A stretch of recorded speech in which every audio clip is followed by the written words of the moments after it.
Chers amis, bonsoir. Nous allons à présent parler de l'Havdalah et nous allons conclure les enseignements sur le jour de Kippour. Be'ezat Hashem.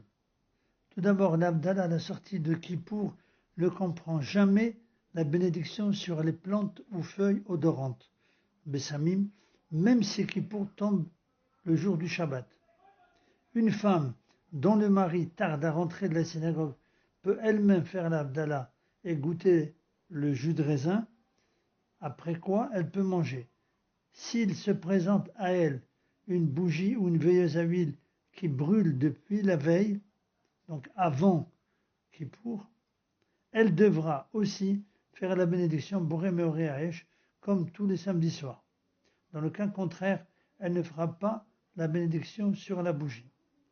Par contre, si Kippour tombe le jour du Shabbat et que on a allumé une bougie, cette bougie s'est éteinte, on peut faire la bénédiction exceptionnellement sur une bougie que l'on vient d'allumer à la sortie de Kippour, mais cela uniquement si Kippour tombe Shabbat. Mais a priori, même si Kippour tombe Shabbat, on doit absolument préparer une bougie donc de longue durée, l'allumer et faire la bénédiction Boré Meoré Haesh sur cette bougie qui a été en repos pendant tout le jour de Kippour.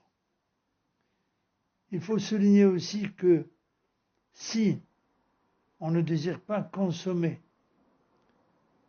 autre chose que de l'eau, on peut boire avant de faire l'Havdalah. Nous allons à présent conclure nos enseignements. Selon Rabbi Israël Salanter, le jour de Kippour, ce grand jour où le peuple d'Israël, dans sa majorité, ressemble à des anges, qui ne mangent pas, qui ne boivent pas, pendant plus de 25 heures.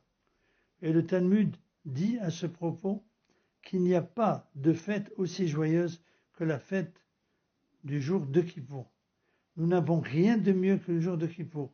Si on réfléchissait à se préparer, à réparer notre conduite, car le jour de Kippour expie les fautes grâce aussi à la Teshuvah, au retour et aux engagements que l'on prend.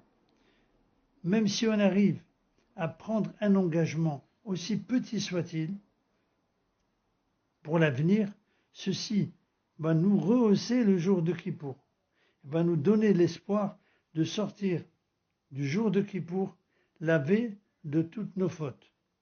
Chacun dans sa situation veillera à littéralement booster son propre jour de Kippour pour pouvoir entamer une nouvelle année armé de volonté et de courage pour gravir les échelons qui doivent nous mener à être un être parfait et mériter d'être inscrit dans le livre de la vie, de la santé, de la joie et du bonheur, sans oublier de prier pour la paix en Eretz Israël et dans le monde, pour la libération de tous les otages sains et saufs, pour la délivrance avec la venue du Mashiach et la reconstruction du troisième temple bientôt de nos jours.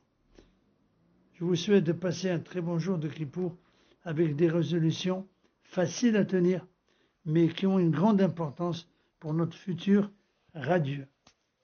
Et comme nous l'avons vu depuis le début, rappelez-vous que nous sommes tous solidaires l'un de l'autre.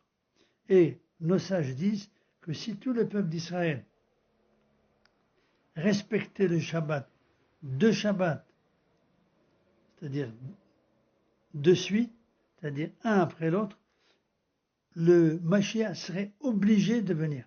Donc si chacun de nous pourrait réfléchir sur ces dernières paroles, je crois que nous avons, avec l'aide d'Hachem, cette année, une grande chance que nous soyons délivrés par la venue du Mashiach bientôt de nos jours. Amen.